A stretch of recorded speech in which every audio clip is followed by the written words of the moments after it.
He is cold, I agree. He can laugh, but I love it. Although the laugh. Bridget. Oh, just stop ringing me here, please. No. She's upstairs, in bed. Look, I said I'll do it, and I will, in my own time. Now, please, stop ringing me here.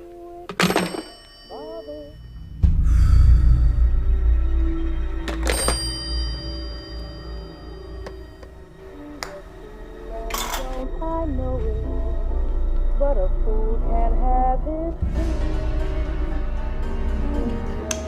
Protection of the spirits of the wind, the fire and the water around me. Spirits not to let evil cross the boundary into this room tonight. Spirits, please help me. Help me, please.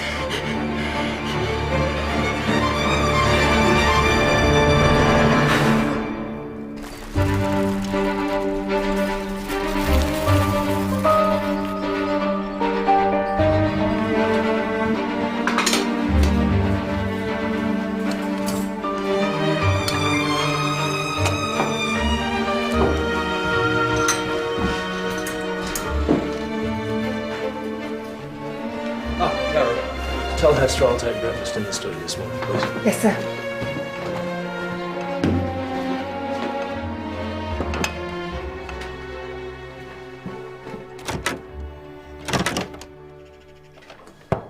Mrs. Pritchard? Mrs. Pritchard? Mrs. Pritchard? Mary? Mary! Mary!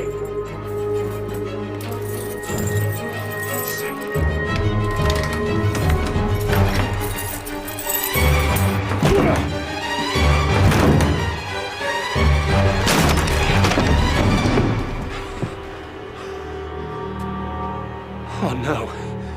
No.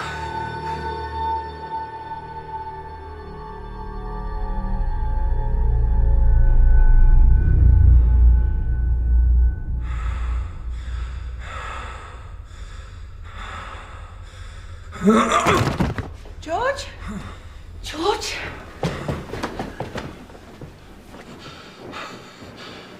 What is it? Mr. Pritchard, you should see this.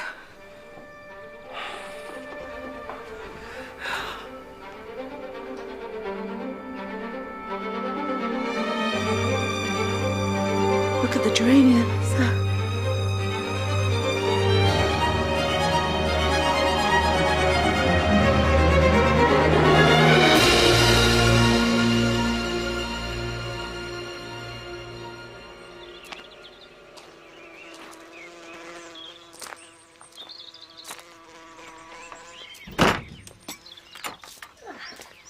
It's the wasp season already, Miss Marple. Oh, so I see.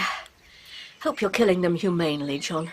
Nasty little predators. What's the point of a wasp, Miss Marple? I've never worked it out. I don't know. I'm sure they have their place. Garden's going to look wonderful again this year, miss. I think so.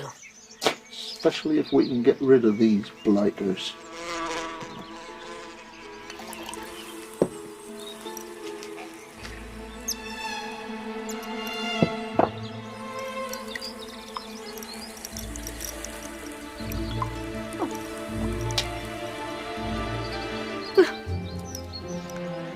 Are you all right, Miss Marple?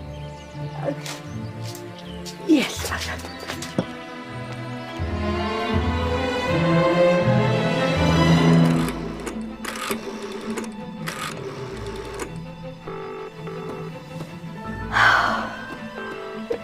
Hello. Hello, yes. I wonder, is it possible to speak to Detective William Somerset? Yes, I believe he has a hearing in front of the Old Bailey today. Your name, please? Yes, my name is Jane Marple. One moment, please. Detective Somerset, there's a telephone call for you, sir. It's a Miss Jane Marple'in. Oh, for goodness sake. No, I don't want to talk to her. Tell her to go away.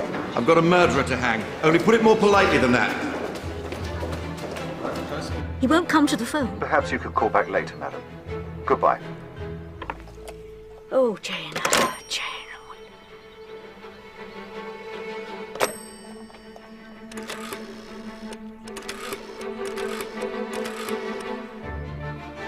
Scotland Yard. Hello, yes. I wonder, could you tell me where I can find Sir Henry Clithering?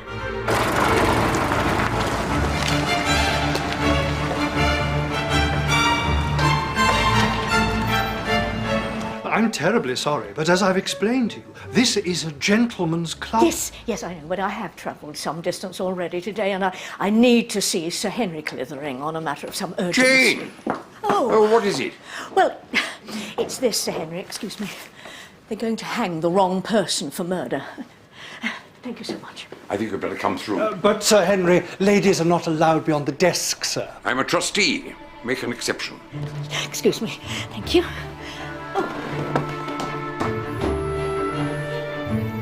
You need to stop the hearing, Henry, or there will be terrible consequences. Are you familiar with the case? Well, yes, but I retired from Scotland Yard some time ago. You know, I carry no authority there. But you can get to the people in authority, whereas I can't, and I need to. Calm down, Jane. Have you ever known me to be wrong, Sir Henry? In all the years you've known me? No. Well, I was wrong here. I was there when it happened, and I've got it wrong. Do you remember when old Mrs. Challoner died in St Mary Mead? Mrs. Challoner was murdered? No, but when she died, she had a knitting basket that was full of abandoned projects, and they were so entangled that one simply couldn't unravel them. Well, that's how I think of this case, this blue geranium murder. It became so knotted that it was difficult to tell one thing from the other. Well, tell me what happened, Jane, and then tell me why it's wrong. I'd been invited to the West Country to visit a friend, Dermot Milewater. He lives in a village called Little Ambrose, and to get there, you have to catch a bus from the train station in Fothersby. There was one other person on the bus.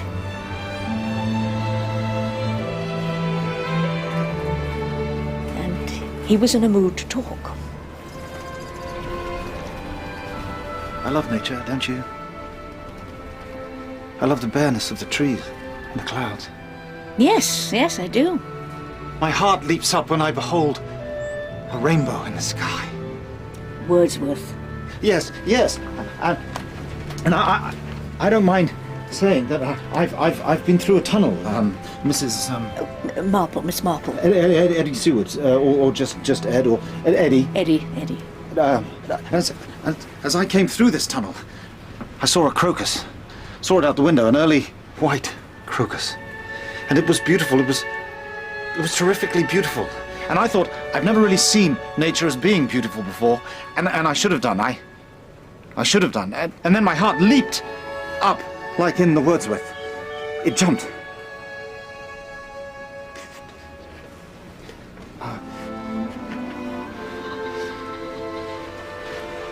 Do you think God is in nature, Miss Mabel?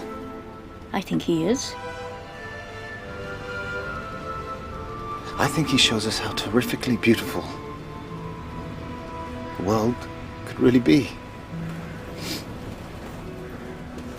Are you going to Little Ambrose, Mr. Seward? I'm going to force the moment to its crisis. What moment to what crisis? Surrounded by such beauty, I feel I will. I feel I can do it, yes. Yes.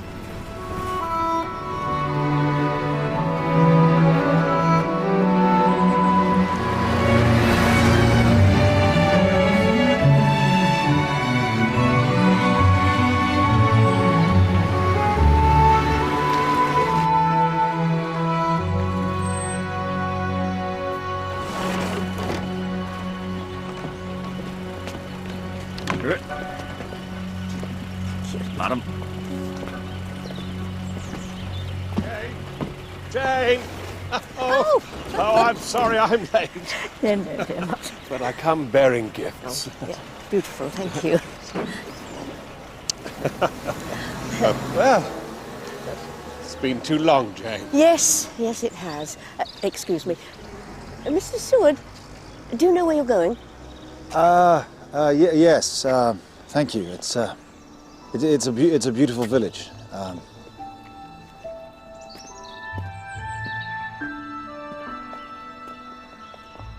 What a beautiful day. I have a wonderful feeling. Everything's going my way. Oh, hello, darling. You're up. Will you be writing? Yes, of course. Now you know full well they're not for you. She can't eat them all, can she? You know, there once was a man called Daniel Lambert, the fattest in England. Don't be mean about my sister. I'm not. And when he died, the undertakers had to smash through the window at the front of the house to get his corpse out because he was so fat he didn't fit through his own front door. Am I talking to myself again? I am, you know. I am talking to myself. Let me see. Hello! You must be Miss Marple. Yes. Oh, Jane, this is Hester. This is my niece, Robert's daughter. No. Well, I remember you when your father had the parish at St Mary Mead. You were this tall. I remember St Mary Mead very fondly. Is it still as pretty? It is. But this is, I think, the prettiest village I know. And with a much more impressive church. Yes, well, as impressive as it may be, it might not be here for much longer. We've had some trouble with subsidence on the south wall. Uncle Dermot's raised funds to dig out the foundations. It was a botched job, Jane. They completely ruined it. Can't the diocese help? No. But we have a plan. There's a generous millionaire in the village now, Mr. Trans-Europa Airlines, who bought Summerlee at auction when Major Frayne died, lock, stock and barrel. All the contents. Hester's cook at Summerlee now. Yes. And our plan is that today, when he's made captain of the golf club, we're praying he'll be in a benevolent mood.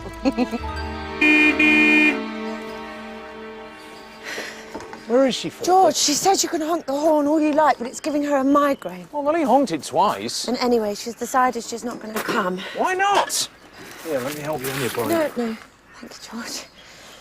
She's had her horoscope read this morning over the telephone. Oh, no. She wants you to ring Dr. Frayne.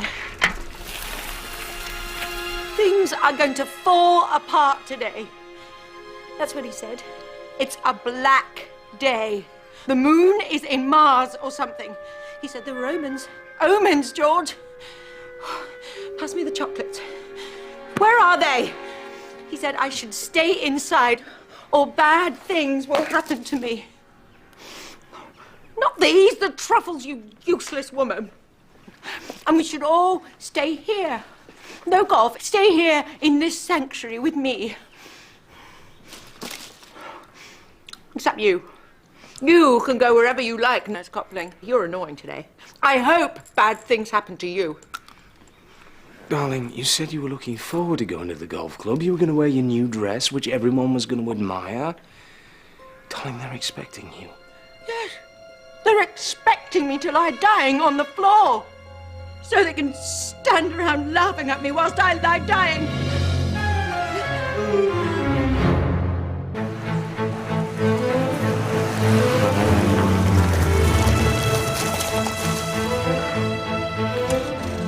Thanks for coming, Frayne. No problem. I have to be at the golf club by 3 o'clock. I'll get her there as soon as I can. Is she in her room? Yeah, follow the noise. George! Is that Dr. Frayne? He said a black day, Johnny. And you know how sensitive I am. Is that your magic medicine? Yes. Ooh. That works for me. It settles me. I know. George brought some hyacinths in from the greenhouse thinking that would settle me. But nothing settles me like you, Johnny. Will you stay close to me at the golf club? Yes, of course. Will you watch over me all the time? So that afternoon, Sir Henry, most of little Ambrose turns up at the golf club. And I learn from Dermot that George Pritchard's brother Lewis is a penniless writer and married to Mary Pritchard's sister, Philippa. 2 brothers who married 2 sisters. Yes, and that afternoon there was something very strange going on between the brothers. George!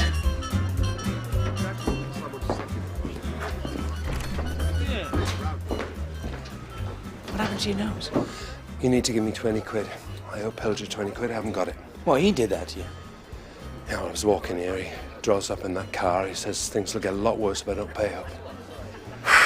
Though you need any money, you're gonna have to go through Mary. No! Because she needs to know that the money's gonna get to her sister and not some bloody bookmaker. Oh, George.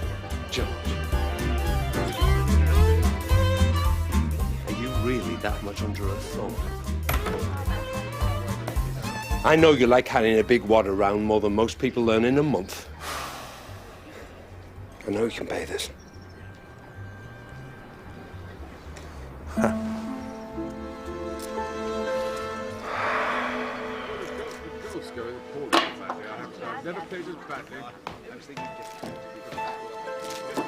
You don't need to tell her. Next time, don't bother asking me. You go to Mary.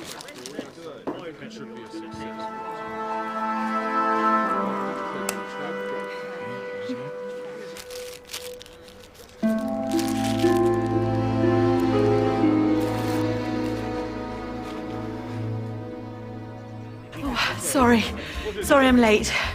Did you bring the fruit pies? No, I'm afraid I didn't have time. Oh, not to worry, not to worry.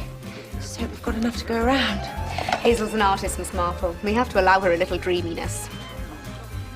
Hello. Oh, Jane Marple, nice to meet you. Are all these people admiring my dress, Johnny? Yes, they are. And what was George speaking to my sister's useless husband about? Was it money? He handed over about £20. To be for the bookmakers again. Right. And where is George now? Where is he? He's with Reverend Marple'in. Is he? Well, I bet I can tell you what that's about. The cost, well, it escalates every day. Well, the diocese think that they could make funds available by the end of the year, but at that time the whole thing could have collapsed completely. I hope it does, the miserable place. Darling. How much are they after this time, George? I mean, you people are shameless. We have been back here 2 years, and already we've forked out to redevelop the golf course, the cricket pavilion, dig out the culverts. It's like being stuck in a nightmare village of Oliver Twist, going more. Well, come on. Tell us how much you've cost by messing up those renovations. Well, it's in the region of... Because you're not going to get any. And I'll tell you why. Because I hate that miserable little church.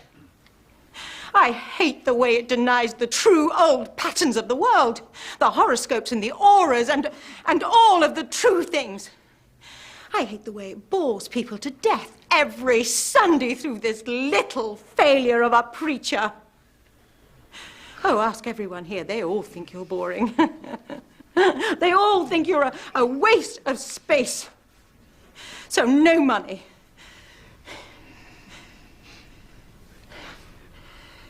Well, I am done now, so you can all stop gawping. Should we go outside to perform the ceremony for the new captain?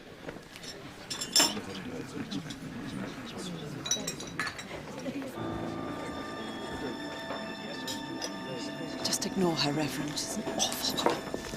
If she can say one spiteful thing, she can say a hatful. She makes her husband's life misery too, by all accounts. If that's any consolation. But God forgive me, but if George Pritchard would have brained his wife with a hatchet, there's not a soul in this village that wouldn't acquit him. How can you have stopped her? No one can stop her, darling. Well, you can. Well, maybe she's right. Maybe people are beginning to sponge off them. Wish me luck with the speech.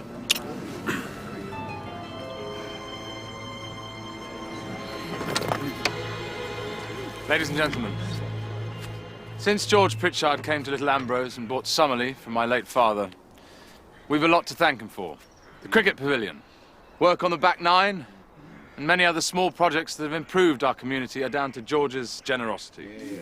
So it's a pleasure to invite him to accept the captaincy of our club, taking over from the many years' service of my father, and to perform the ceremonial drive off the first tee. Let's see if he can beat our captain's record, held by our ladies' captain, Mrs. Hartop, at 183 yards. Phenomenal distance, considering she's a woman. I do well to beat that. Lewis, are you kids out spotting? Yeah, they're down there. They've been very optimistic.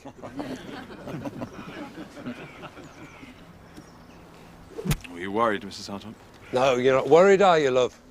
She's seen him play.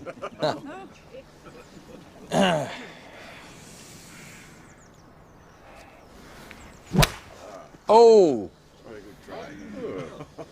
And it's the trees by the river.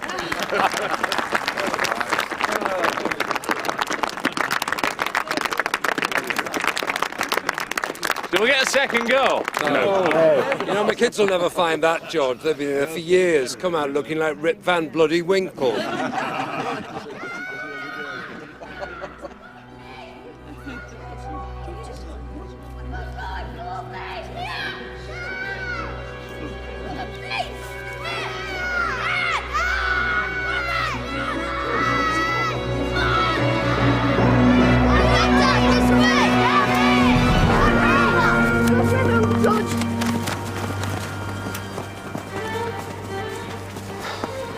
Oh, God. Quick, is he dead?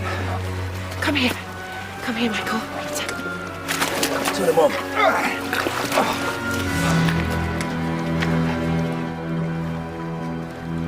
Who is it, George? Oh my goodness.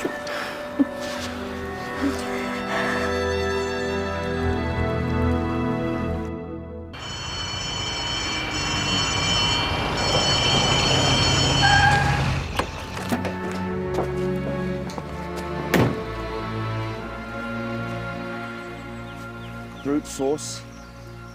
Scratches on the neck to indicate a struggle. I'd say the murderer was a man, wouldn't you, Doctor? I'd say, man.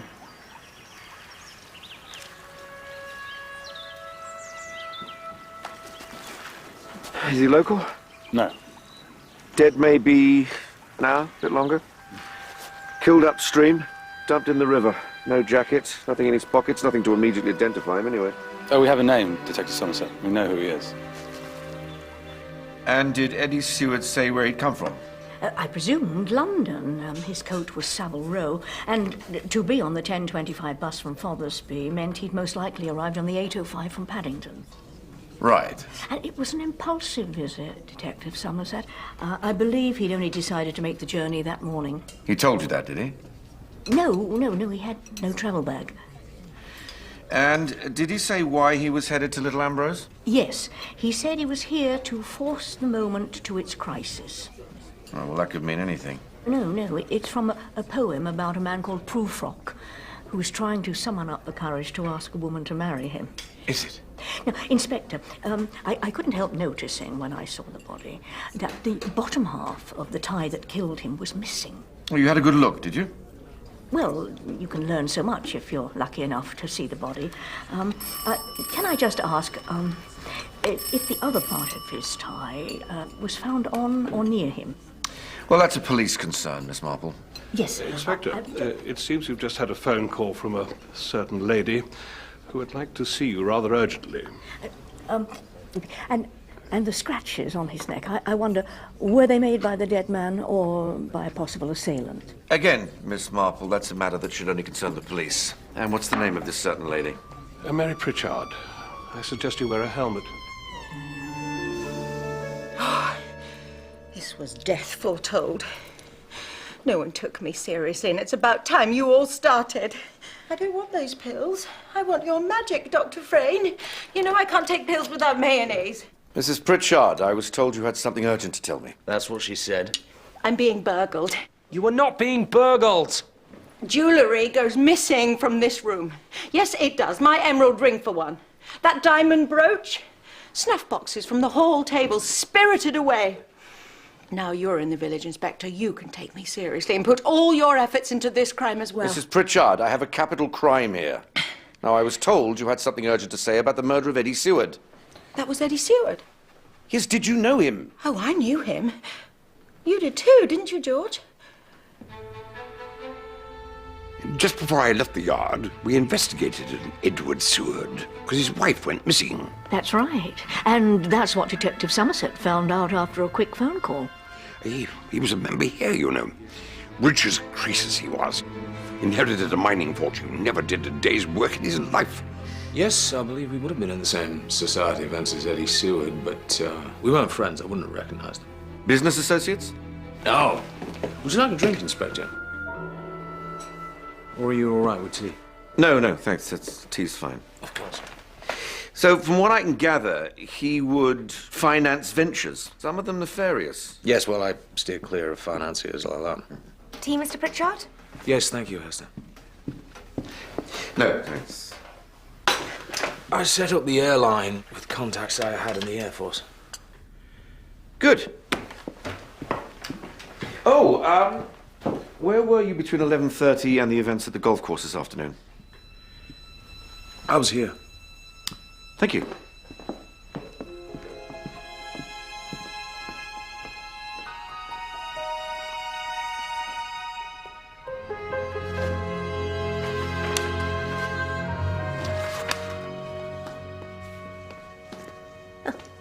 Hello. I've been looking for you. How are you? I have been here for 40 years, Jane. And the whole thing's going to fall down around me. You'll raise the money. This where you write? Yes, I tried to get inspiration from these things.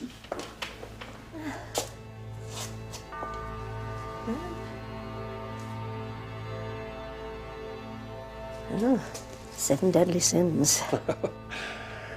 Yes, and I think we all know who gluttony is. Oh, I try to see the good in people, Jane, but that woman has not got an ounce of it in her, never has had. Someone ought to teach her a lesson. Dermot. No, I mean it.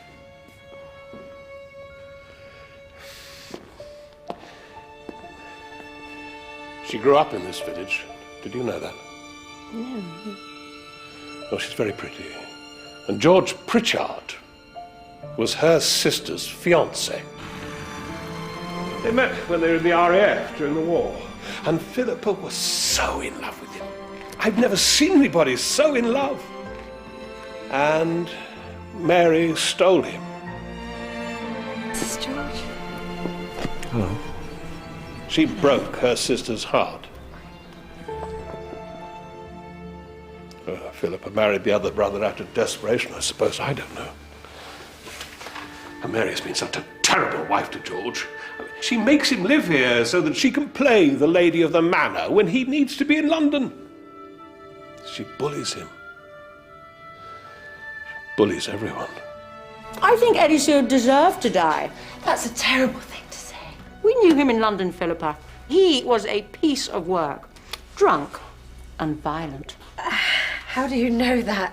I met his wife, the one who disappeared. When? At one of those hideous balls in Park Lane where everyone dresses up as if Edward VII was still on the throne. Are you all right? Penelope Seward. She was quiet, didn't want to talk, but she was angry. She said she couldn't go back to the ball because she had a huge bruise on the side of her face where he'd hit her. Oh, and that wasn't the worst. She had scars on her arms where she said he'd stubbed out his cigars when he was drunk. She said if she stayed one more day with him... Oh, kill her. Now maybe she has. Oh, Mary. Obviously, the discovery of Eddie's body had spread unease through the village that night. Put the pans in the kitchen, children, and it's straight to bed. Hi, Dad. Hello. Hello, Daddy. That's nice sound. It's what I like to hear. How's the book going? Going fine. Dad, who do you think killed that man? Look, children, don't mess... Can you just take these pots off the table? If you go and put your pyjamas on, I'll be up in a minute. I'll take that. I'll take that.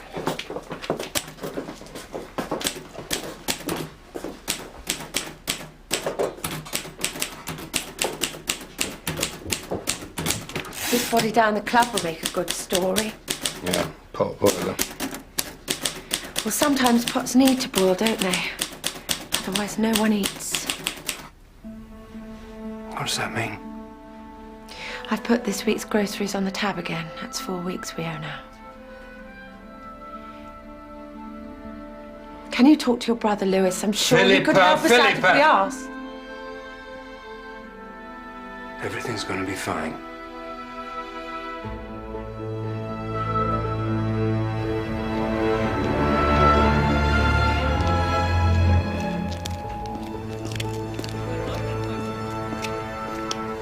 £20, but I don't want to pay it off yet. I want you to put this on Flavius the Great, toaster, 2:15 tomorrow. Do you know your history? Flavius, named, I presume, after Flavius Belisarius, was the only Roman general who never lost a battle. He never lost.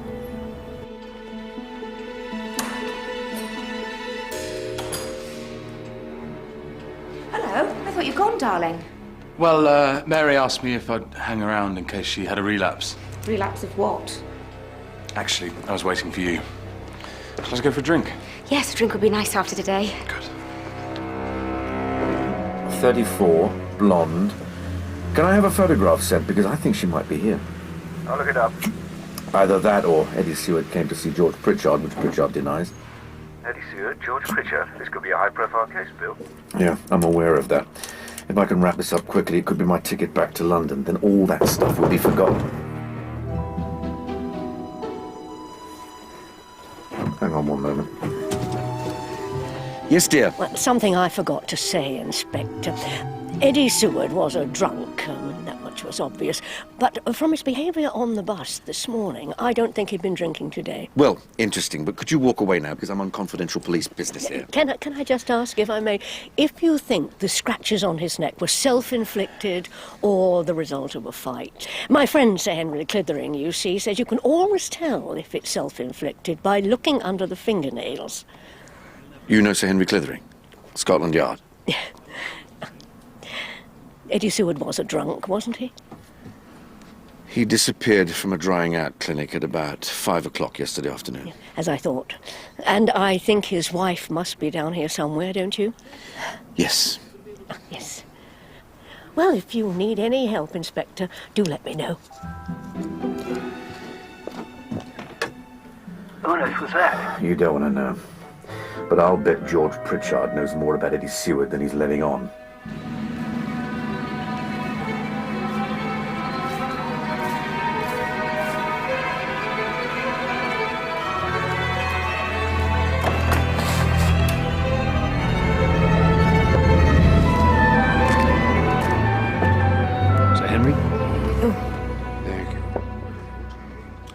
So, both you and Somerset were right. Penelope Seward was at Little Ambrose. Yes, but wait, I have to tell this right. And this is where it becomes tangled. Like Mrs. Challoner's wool, remember? Mrs. Challoner's wool? Because the next morning, while the whole house was out, Mary Pritchard had a visitor. Now, whenever she heard of a new mystic or fortune teller, she couldn't resist arranging for a reading. The one she had scheduled to call that morning was a fortune teller who called herself Zarida. Oh! Zarida, come in. Come in! Yesterday I had the most horrific horoscope and it all came true. I am so in tune with the spiritual... I cannot come into this room. I feel evil and danger. What are they doing here? Blue hyacinths are a warning, Mary Pritchard. If you see blue hollyhocks, they will mean danger. Danger. And blue geraniums will mean your death. I'm going to die. You're not, darling. Warning, then danger, then death. You certainly got your money's worth this morning, didn't you? I was foretold Eddie Seward's death. Now I've been foretold my own. Look, you don't get blue hollyhocks. They're pink and they're yellow. So I think it's fair to say that you're going to be with us forever, Mary. No, blue has always been repellent to me, George. There's a pity food isn't blue. Who brought the hyacinths in? Mr. Pritchard. Now, are you going to host the drinks tonight? You know, I've got the golf lot coming round. I think I might be dead by this evening. Enough! Enough of this spiritual poppycock! George! And the crackpots that you listen to! I hate this, Mary, I hate it! Everything I've ever done, you've ruined. You ruined every day of my life. I'm scared, Georgie. Well, I'm not scared of you anymore. Now, you stop this nonsense. You get out of bed, you go downstairs, you host this evening, you do it well, because I'm warning you, I've had enough!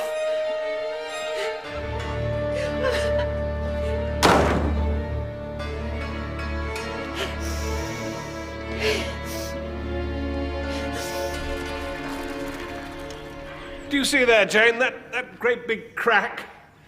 Yes, yes. Have there been any new arrivals in the village over the last couple of years? Women in their 30s? Well, there's been a couple of them, haven't there, Hess? They've had a change of nurse up at Summerley. Nurse Coupling came with excellent references, didn't she, Hess? She did, yes. Well, I'm new, of course, Miss Marple. Been here a year now. Oh, well, of course, that makes 3 of them. And if only Dr. Frayne would eventually get round to asking you to marry him, well, then you'd be with us a little longer, wouldn't you? If he ever does. Why would Eddie Seward's body wash up at the golf course? Is there anything upriver from there? Well, only an old water mill, but it's practically abandoned. Why, what are you thinking, Jane? I think that Eddie came to Little Ambrose to find his wife. I imagine he was going to tell her that he'd cleaned himself up and was going to force the moment to its crisis and ask her to take him back. Oh, but instead she killed him and dumped his body in the river? Well, perhaps. Miss Marple, I heard George Pritchard lie to the police yesterday. Oh, where were you between 11:30 and the events at the golf course this afternoon? I was here. Thank you. But he wasn't. He was absent from Summerley the whole time.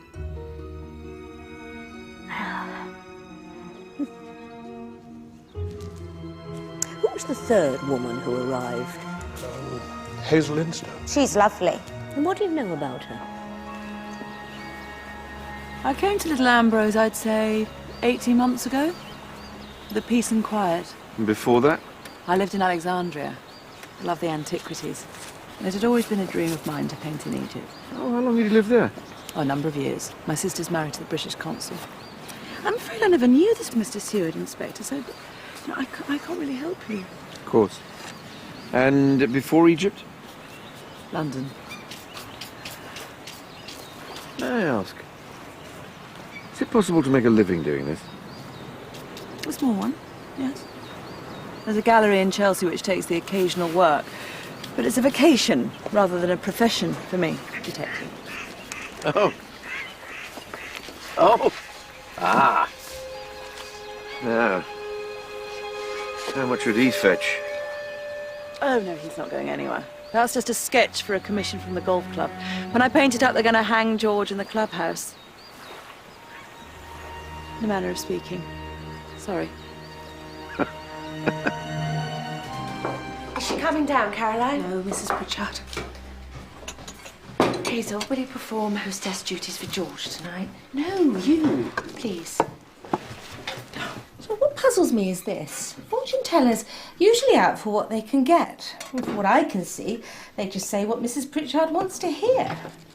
This Zarida, well, she seems to be frightening her. No advantage to herself. I don't see the point. How did Mary hear of Zarida? Susan Carstairs, the nurse before me, put her onto her. Why does that not surprise me? Nurse Carstairs was really into this sort of thing. She sent this letter. She left about 6 months ago. It was all very sudden. She sent this, sorry, Hester, but she sent this recommendation out of the blue last week. Did Mrs. Pritchard make the appointment herself? No, I rang Zarida at her request. Well, I'm going to ring Miss Zarida now, ask her what she's playing at.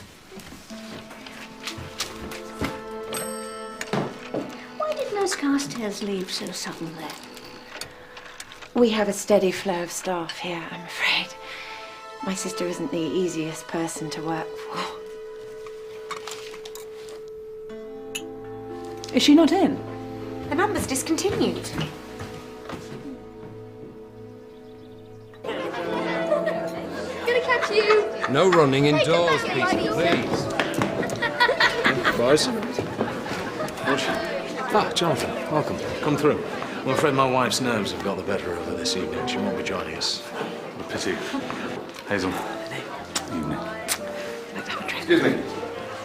Sorry to intrude, Pritchard, but I wonder if I could have a quick word with your employees, Nurse Coupling and Miss Milewater. Whatever for? Just routine.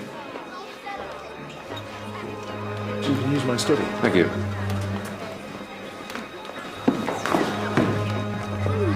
Hey, these are for later, you little rascal. Can I have 3, please? Thank you.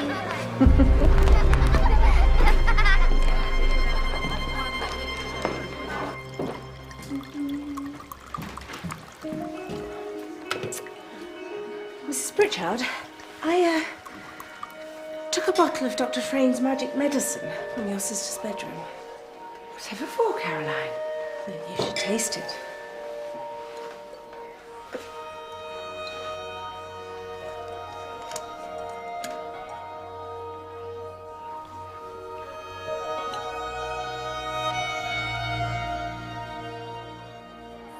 So you've been living with your uncle for over a year now? That's right. And where did you live before? What was the address? Strathlevin Mansions, Bayswater. Did you live alone? Were you married? I'm not married, no. You don't think I'm that dead man's wife, do you, Inspector? It's just procedure, miss. Have you played the new course yet? I think Mrs. Pritchard might need to see you, Doctor. Excuse me. Thank you. I'm afraid I must have a cab possible. You're a novelist, aren't you, Mr. Pritchard? That's right, yeah. How is the book going, Pritchard? You've been working on that for as long as you've been here, haven't you? It's a very long book. What's it about? Well, it's an historical novel. It's based on The Princes in the Tower. In many ways, it's the best story Shakespeare never wrote. Didn't he? Yes, what we don't tell Lewis is Shakespeare did actually write it. He didn't. He referred to it. He didn't dedicate a whole work to it. And what would you know about Shakespeare anyway, George? Nothing. You're right, of course. Is everyone all right for drinks? Thank you. Lewis is nearing the end of it now, actually, Reverend. Excuse me. Yes? You saw talking to the policeman? Yes. We found it by the river. You were making a den. Well, very good. Oh, Inspector. Yes. I think the children have found where Eddie Seward died.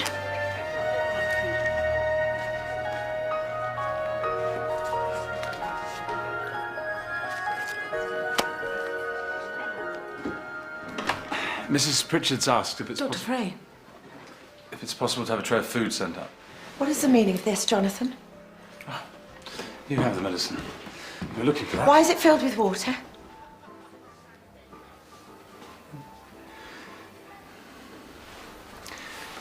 Because your sister's not ill, Mrs. Pritchard. She is ill. Oh, she is, Doctor. Oh, she's nauseous every day. She has had a succession of viruses and she catches everything going. The only sickness she has is in her head, nurse. My sister is definitely ill. And therefore the treatment that makes her feel better is also in her head. There's been something seriously wrong with Mary for years, Dr. Frayne, and specialists have not been able to get to the bottom of it. And the only thing wrong with her is that she overeats. And that's as much the fault of people like you who pander to her every taste with ridiculous amounts of food, Philippa. She's lost her confidence, she's become agoraphobic, and she imagines all kinds of ailments in order to keep your attention.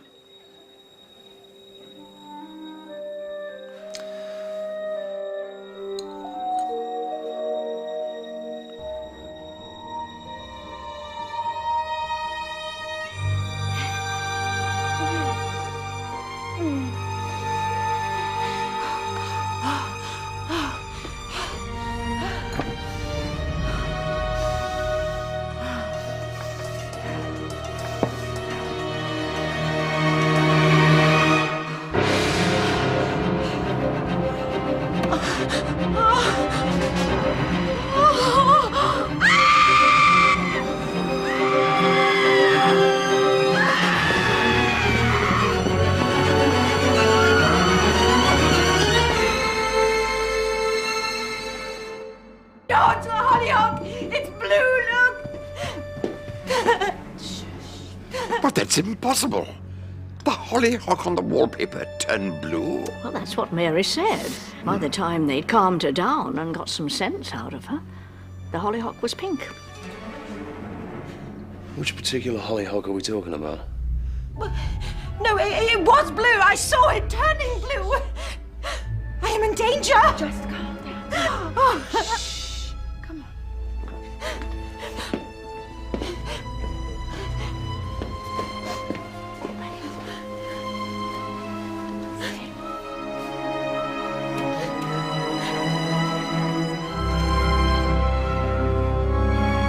You mean she imagined it? Well, that's what people thought, but she didn't think so. And neither do I. Not now. I think someone was trying to scare that woman to death. What type of wallpaper was it? Well, that evening, Sir Henry, I tried to find out exactly where it was from. Well, I designed it, Miss Marple. Oh. Yes, my sister was almost bedbound last summer. Didn't want to miss the garden, so had it brought into her room, as it were. And George commissioned me to design a wallpaper from the flowers in the garden. He was very specific about the flowers that he wanted. It's very adventurous. Primroses and buttercups and foxgloves and hollyhocks all blooming together. I call it blooming madness. Thank you, Hester. My pleasure, Philippa.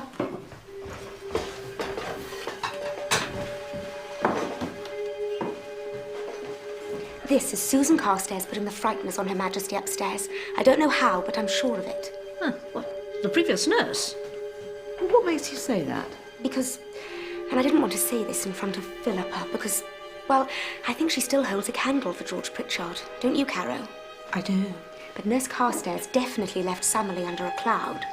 What sort of cloud? A saucy cloud. I was hanging around here one night. I wasn't being nosy, Jane, but let's say there was a bit of design to my hanging around because I had suspicions.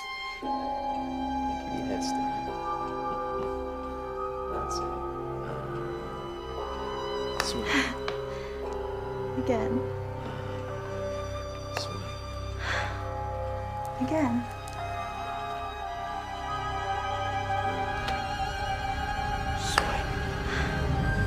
Again.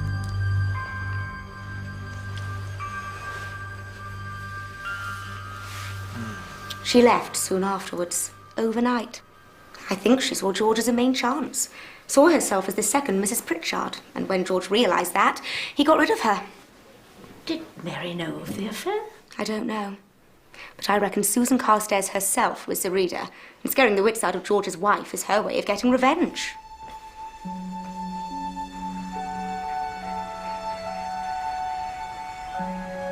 I love nature, don't you? I love the bareness of the trees. All right, thank you, children. If you could just go with the constable now. Go on now. Let's get you home. So, this is where he was thrown in the river. I wonder if he was killed here as well. Or took his own life? No, this is murder, Miss Marple, clear as day. I mean, there's no note. Where's the note? And I've seen murder got up to look like suicide many times. When people take their own lives, Inspector, sometimes they try and do it in a significant place. What's significant about here to Eddie Stewart? It's beautiful. And he told me that coming through the tunnel of his alcoholism, he was taking great strength from nature. He was finding God in it. Yeah. If he was committing suicide, why didn't we find him hanging from that tree? Because the tie hadn't supported his weight for long, had torn, and the body had fallen from where it was hanging. So he fell in the river and just floated downstream. That's a wonderful explanation. Can you think of another? Yes, his wife killed him and made it look like suicide. But what if the scratches on his neck were not the result of a fight, but his own hands trying to save himself? If he's committing suicide, why would he try to stop it? Because, as my friend Sir Henry Clithering says, sometimes people pull out of their suicides. Inspector, surely you know that. No, I don't buy it. This is still a major murder case. Inspector, why are you no longer working in London? Why are you down here? Well, as you know, Sir Henry, I imagine you'll find out about it. There was an incident. Involving drink? Involving drink, yes. I was on duty, complaints were made, and I was told to sort myself out. What was in Eddie's wallet? Money, a business card with his club address on it, tickets for various things. May I see?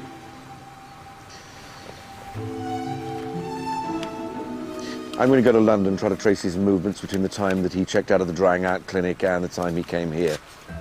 See if he met up with anyone. Good idea. Thank you. Inspector, I don't think it's connected to this, but I believe that someone is trying to scare Mary Pritchard. Perhaps you I don't think it would take much to set that woman off, Miss Marple, do you? And I agree, I don't think it is connected. Magical flowers, I mean, honestly.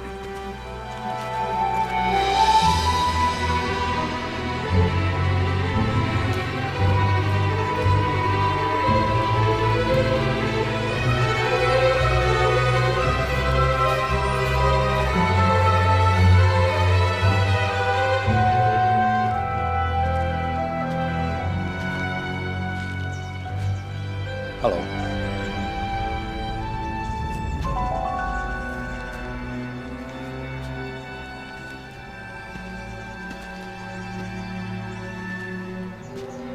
What's wrong? Susan Carstairs. You've slept with her since I've lived here. That's not true. You were seen, George, don't lie. Why? Do you not love me enough? Of course I love you. Then why? Are we not risking enough for each other, George? I did it because she was there.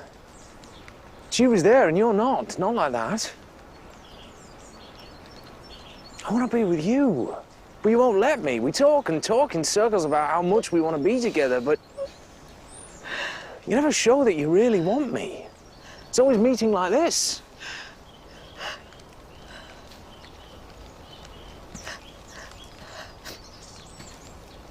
I love you. I love you. I'm so sorry. I'd do anything for you, you know that. Don't you?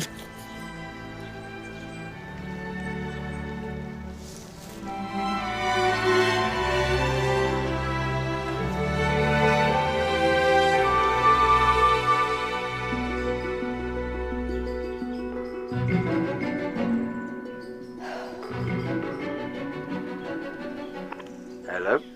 Oh, hello. Is that the Fetty Place auction house? So, do you think I should go to the police, Reverend Marwater? Do you think I should tell them about Dr. Frayne and how he's failing in his hypocritical duties? Hippocratic.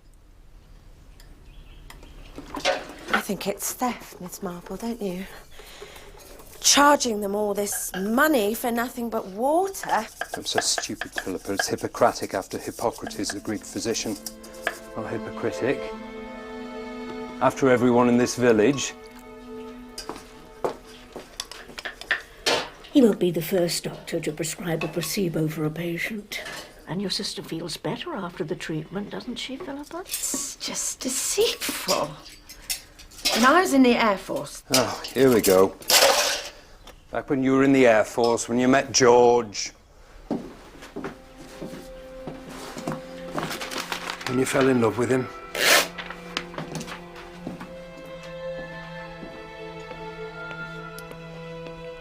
During the war, there was this girl, Miss Marple. She used to do this placebo thing with the black market.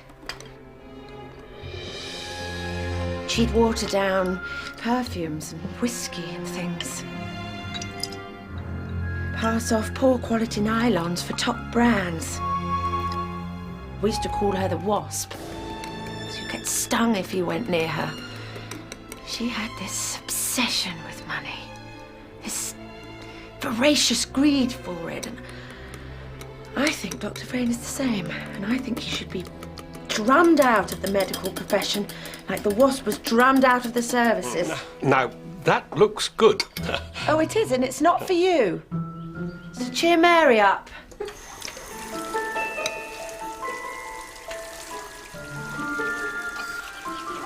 So what would the police do if I went and complained? Very little, I'm afraid.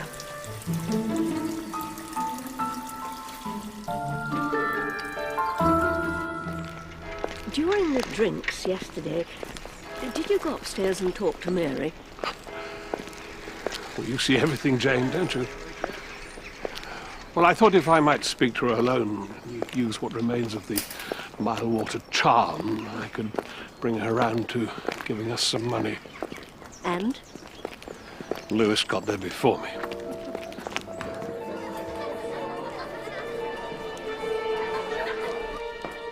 Well, if you don't give me the money, they're going to come back to the village. They'll hurt Philippa. They'll hurt our children. They're going to take everything we've got. Everything in that cottage is owned by George and me.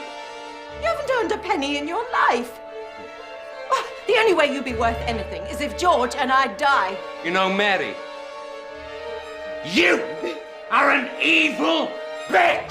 Please go now. George! I'm going. George! Does he need money because of his gambling on the horses? I imagine so. Philippa speaks to me sometimes about it, how much it worries her. Look, do you mind if we just stop here for a moment, Jane? Just stop in this village of mine.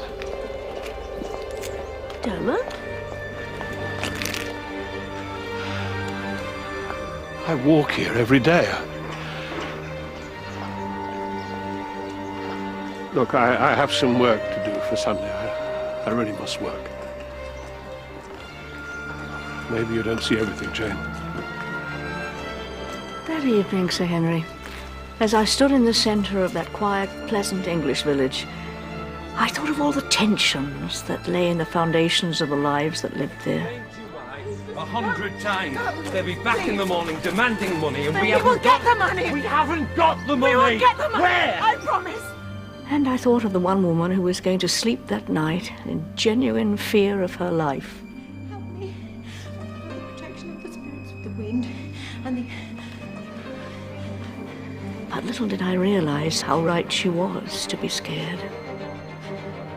In my own time. Now, please, stop bringing me here. And how she was not going to see the morning.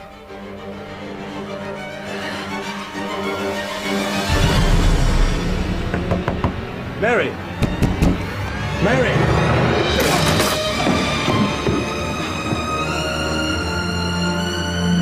Oh, no. No.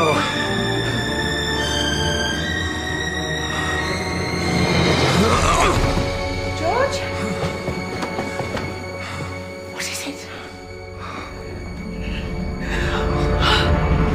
Look at the geraniums.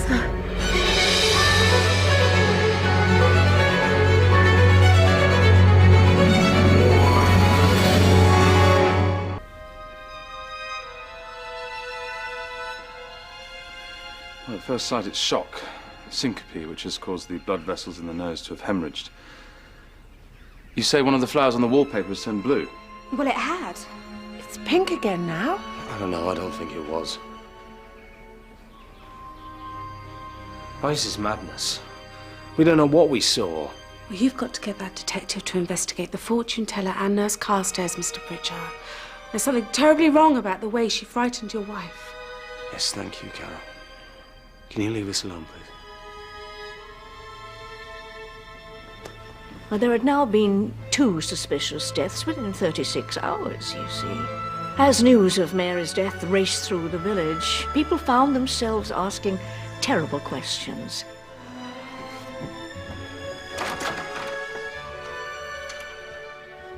Well,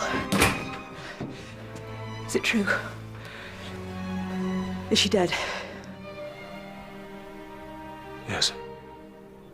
How? They think she died of shock. People don't die of shock, George. Was it you? Did you kill her? Did I kill your wife? Yes. How can you say that to me? How can you? Go away! Go away!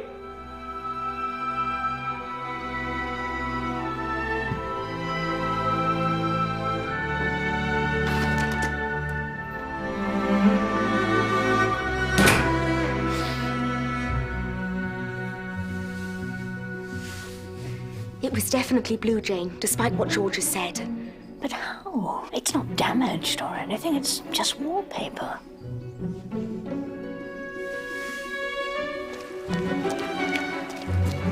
Everyone in Little Ambrose was thrown by the events of that morning, Sir Henry. Even Nurse Copling. What am I going to do, Hester? You'll be all right. Well, this will make me unemployed again, and I thought it was going to be a permanent position. I know Mrs. Pritchard was difficult, but I felt at home here. I was making friends. You've still got those friends, Cara. We're not going to go away. No. Nursing must be a very peripatetic kind of life. Quite lonely at times. Have you been in it long? Well, I learnt my trade during the war, you know, when we all had to do our bit. I served over at Duxford, and then... Reverend, you don't look very well. Would you like to sit down? I'm sorry. Can I get you a glass of water? No, I'll do it. Must be something I ate. Where are your family, Caro? I don't have any, Miss Marple. Oh, have you a gentleman friend? No.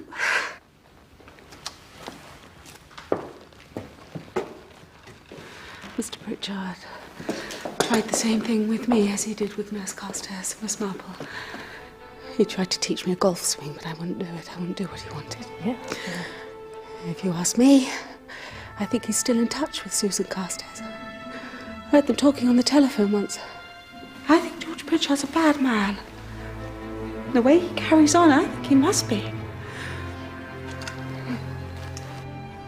Mr. Edward Seward has been staying at the club off and on, but he wasn't here on Thursday night. When was he last here? Oh, 2-3 weeks ago. Let's see.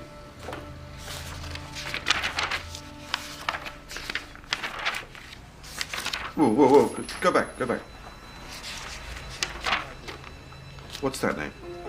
That is Mr. George Pritchard, sir. Is he a member here too? Yes. Yes, I did know Eddie Seward. We moved in the same circles for a while. He was, there was resentment.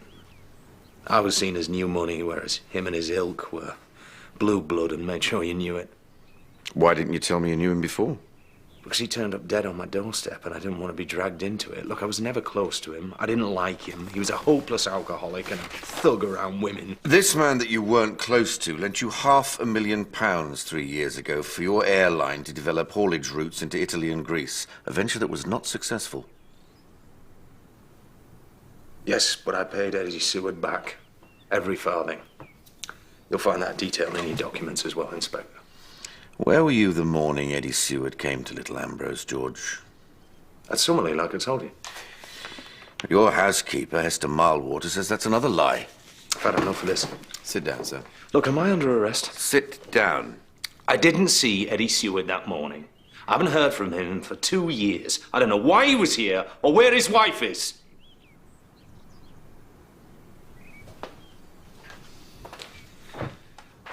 I'm gonna have to ask you to leave, Inspector. My wife died this morning, and I have some things that I have to attend to.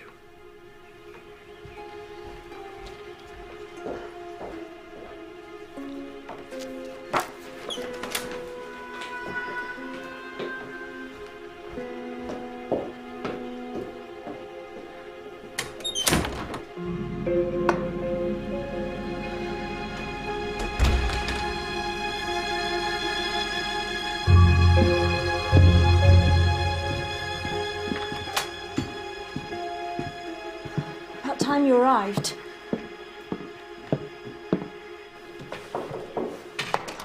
Yes, hello? Oh, that's an excellent excellent likeness, Hazel. Oh, you have a very distinctive style. Yes, people have often said that about the work, Miss Marple. And what, if I may ask, have been your favourite subjects? Well, I like portraiture, but my real love has always been nature. Mm. I like to think that you can see God in nature.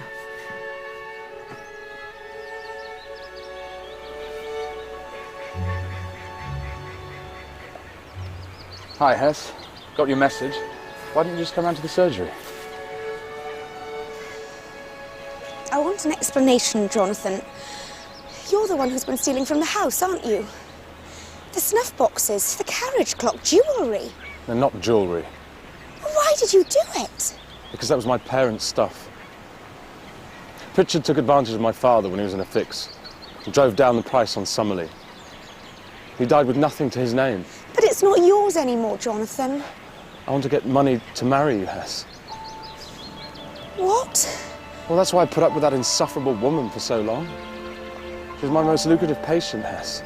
I don't want money. I want you. Don't you know that? Or you must take all that stuff back. Or that detective will be on to you. I thought that place was abandoned. It is. So why is there a light on? He found you through one of your paintings, didn't he, Hazel? Who? Your husband, Eddie Seward. I imagine he'd looked for you for 2 years, knowing he'd driven you away, maybe to suicide, sinking deeper into his tunnel of alcohol and guilt.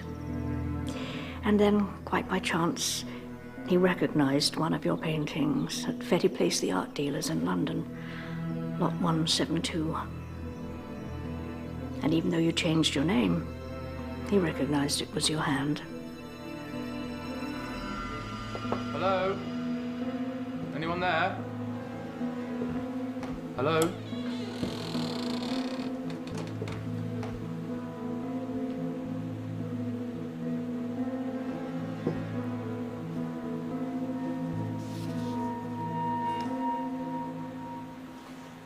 Zarida? There's no one here.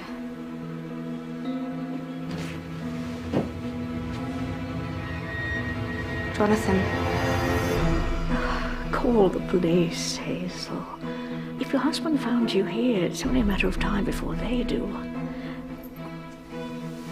They'll understand, Penelope.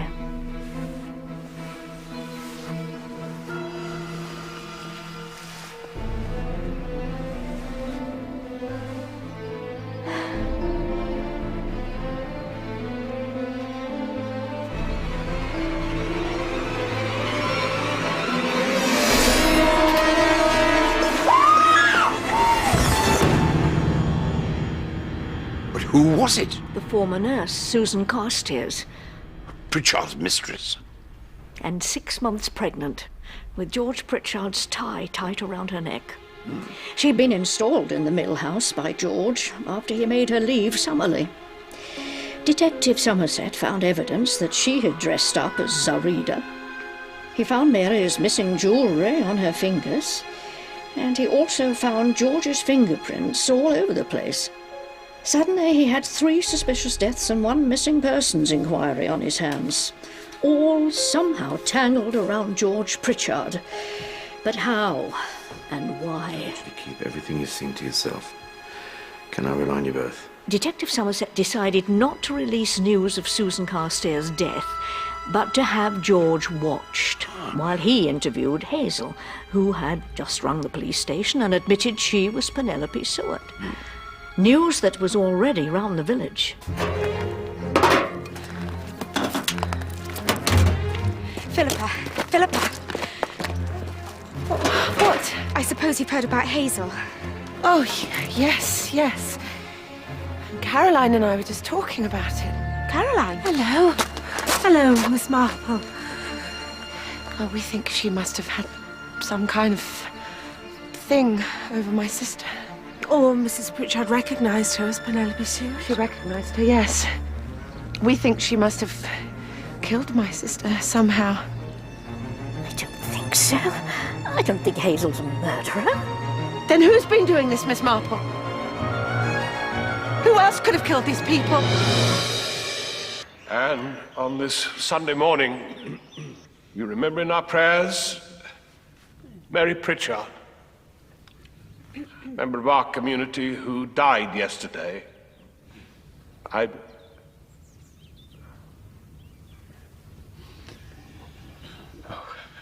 Forgive me for saying this. God teaches us that life is valuable. It's not to be wasted.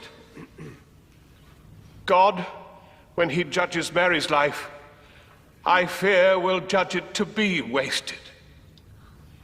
God asks us to live our lives in service to him, and not dabbling in fancies and superstitions. I'm sorry to say this, Mr. Pritchard, but God teaches us to live our lives so that we can try to be good to one another.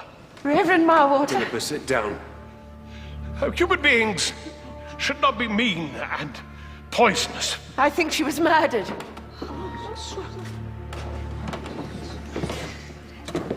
Philippa, we should leave. No, George. She was murdered by that woman. I know she was. Let's leave.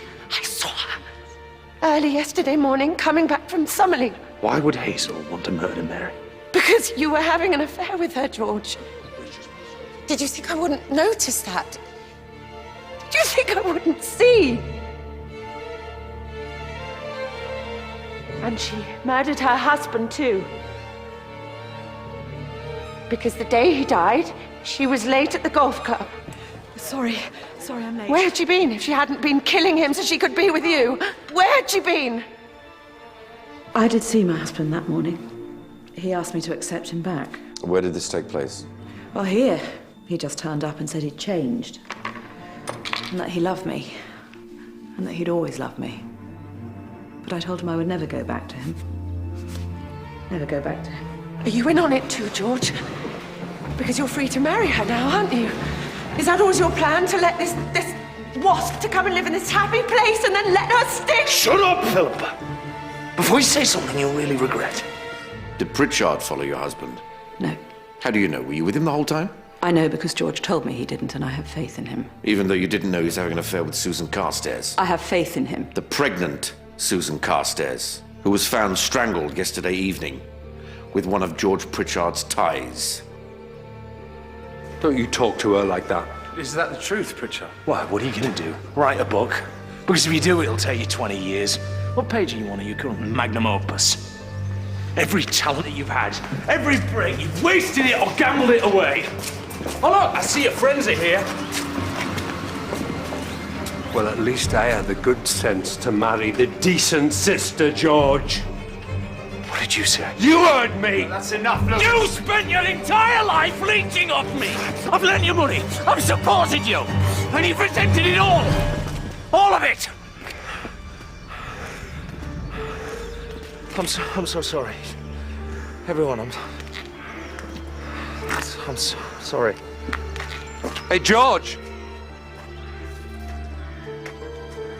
Was that the real you? Hey? Here. Take it. Take it. Take it all. Pay for your debts.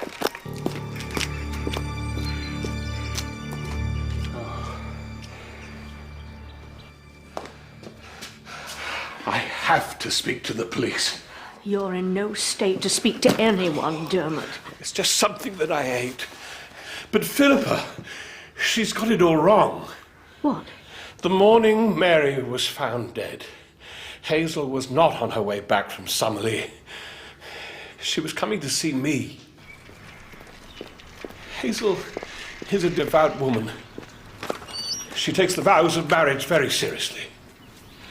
She was conflicted about her marriage and George's. You knew about her and George. Well, she used me as a confessor. I was bound to silence. Though that morning, she was very distressed, having heard of George's affair with Nurse Carstairs. Well, she didn't know whether she could trust him anymore. She loved him so much, and he had saved her. Oh, so much sin, Jane. And in such a small place as this.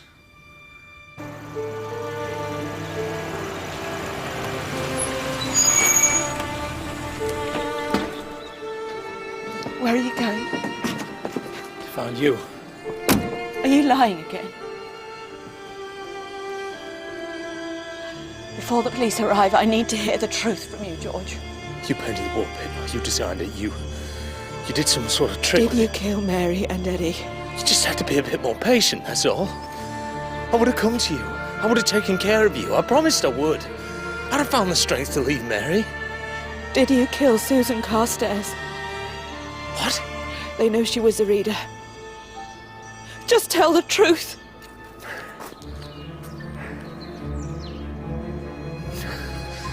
Darling, let's leave. Let's go. Let's go. Let's go in the houses. Come on. Come on, come on.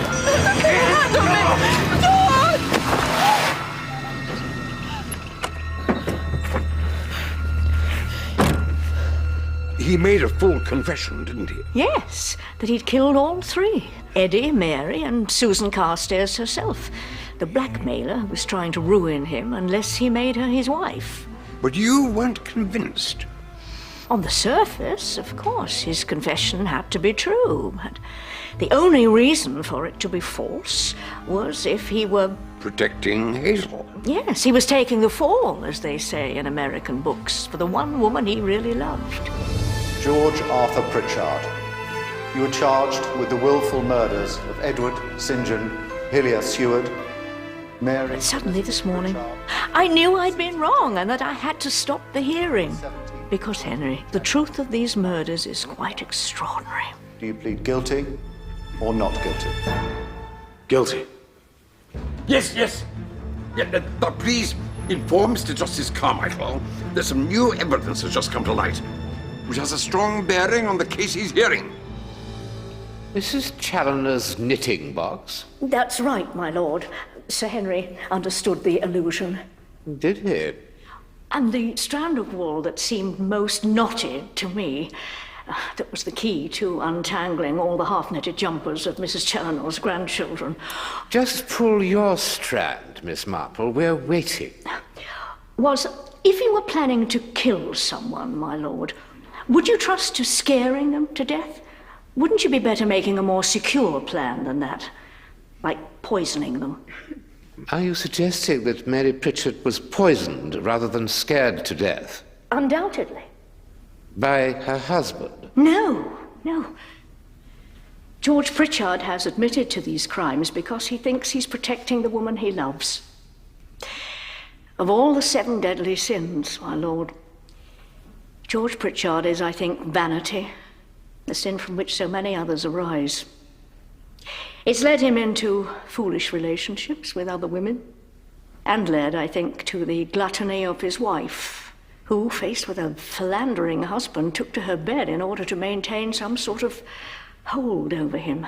No one took me seriously, and it's about time you all started.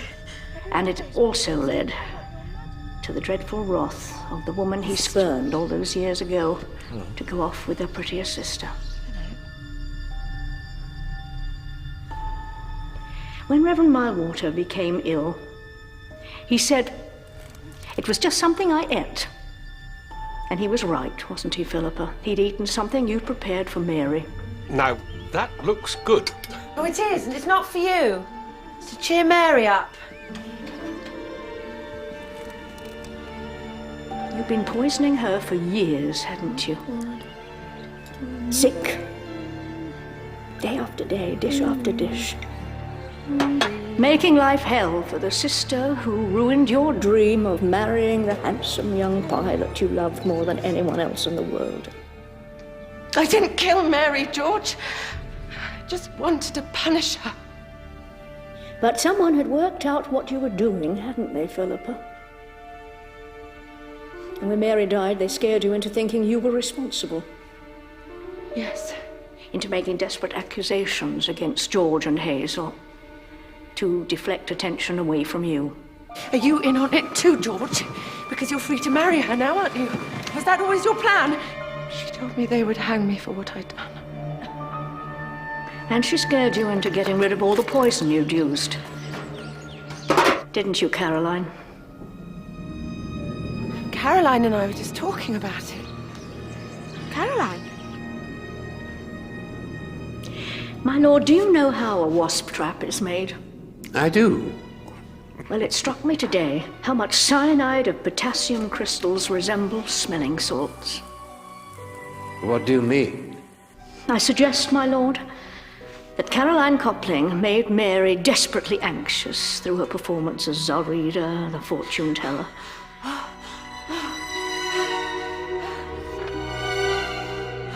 And on the night of Mary's death, Caroline had swapped the smelling salts for cyanide crystals, because it was the cyanide that killed Mary Pritchard.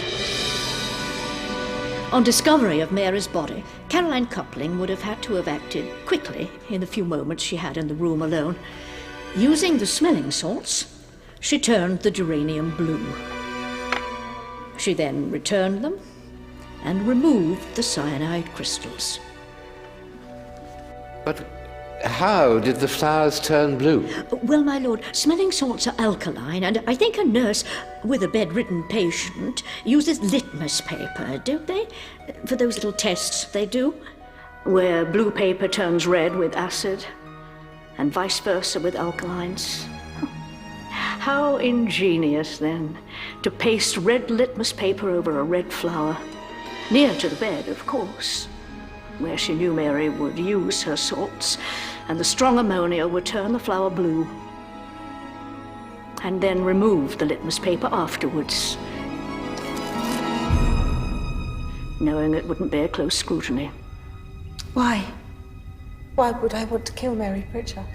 Because I think you knew the Pritchards from before, didn't you, when you were in the Air Force?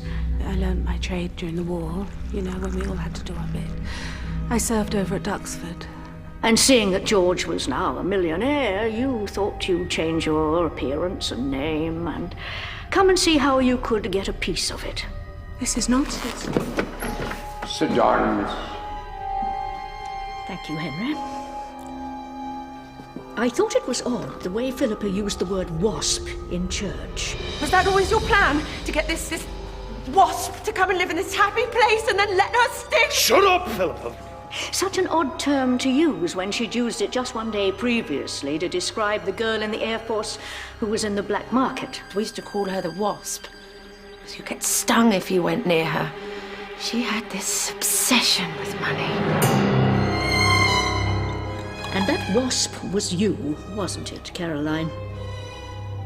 How easy it must have been for you to enlist the greedy Susan Carstairs into your scheme to scare Mary, then make it look as though she was Zoraida, before disposing of her when she was no longer needed.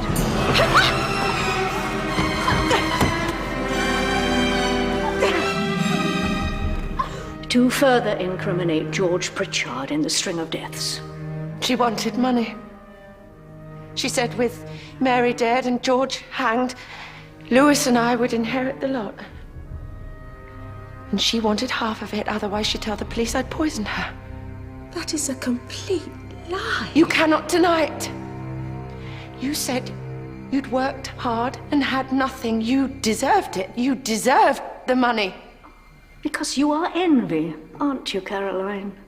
You saw George Pritchard's wealth, and you wanted it for yourself, whatever the cost.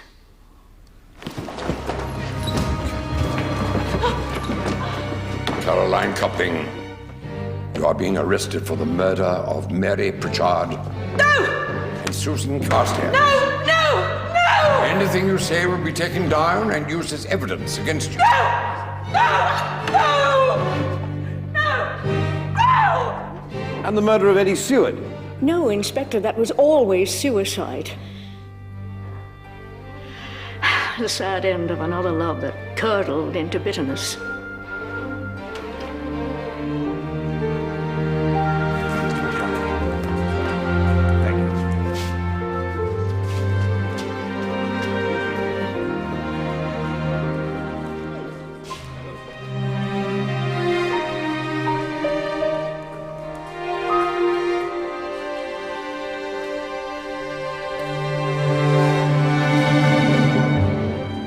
Well, Jane, I must come and visit you next time. Visit the wasp traps. Be lovely to see you. Are you all right, Miss Marple? Yes, it's just been quite a day. Well, as you said to me once, Jane, nothing's settled until it's settled right. No, it isn't. Well, goodbye, Jane. Goodbye.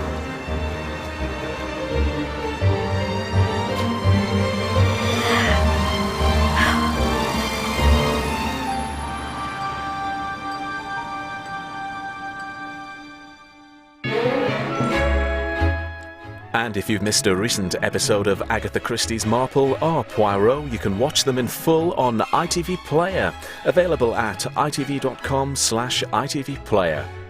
Well, the FBI's most glamorous agent is going back undercover. Sandra Bullock stars in our film Miss Congeniality 2 at 10:35.